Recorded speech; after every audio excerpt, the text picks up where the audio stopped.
Hi, I'm AJ Hartman, and today I'm going to talk to you about the different parts of the ukulele.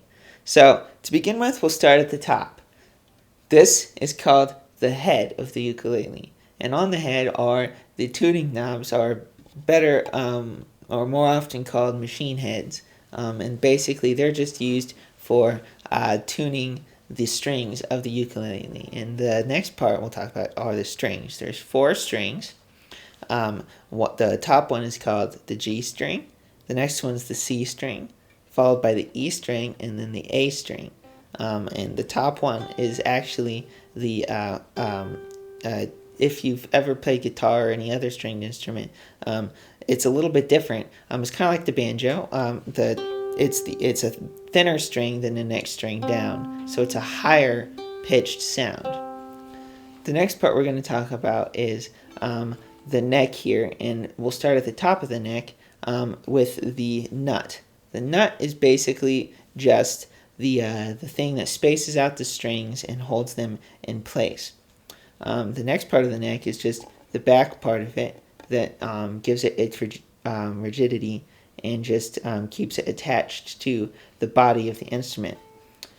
The next part of the neck is the top of it, which is the fingerboard, and that's where you're going to be placing your fingers on the instrument.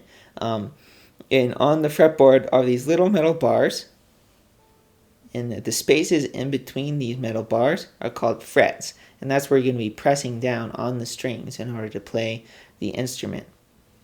So the next part we're going to talk about is the main part of the instrument, which is the body, and it's made of a nice wood. Typically, sometimes you get plastic ukuleles, but you're going to generally, to get a good sound, you're going to want one that's nice wood. There's many different types of ukuleles, so there's different shapes, but basically most of them are going to be made out of wood. The next part is the sound hole, and this is where the sound is going to come out of the instrument. So don't put anything over it.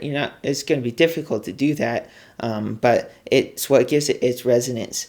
And then the bottom here is called the bridge, and this is where the strings are attached and also is spaced out. Some ukuleles are going to have an input for a 1/4-inch jack because they're electric ukuleles, so you can plug them in to an amp or amplifier system of some kind.